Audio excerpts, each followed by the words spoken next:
Assessore, oggi giornata nazionale dello sport, qual è stato il vostro impegno per Chioggia? Sicuramente ci tenevamo che la nostra piazza fosse viva e partecipe delle nostre associazioni, soprattutto del territorio, una giornata così importante.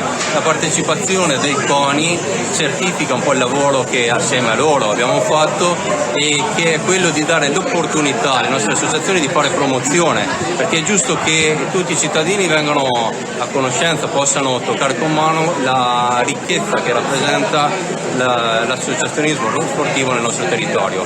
Un appuntamento che ci prendiamo come impegno di fare scadenziato e quindi ogni prima domenica di giugno ogni anno daremo questa opportunità a tutte le associazioni di fare promozione nel nostro Corso del Popolo. Posso dire che è stata una giornata ricca di soddisfazioni, un grande successo. La partecipazione delle associazioni è stata importante, nonostante che il calendario agonistico degli impegni fossero ancora in corso, quindi tante associazioni non hanno potuto partecipare a suo malgrado perché erano impegnate nelle ultime giornate dei loro campionati o comunque in tornei, come abbiamo visto i mondiali in corso a Budapest, quindi però come il colpo d'occhio è importante, quindi siamo molto soddisfatti.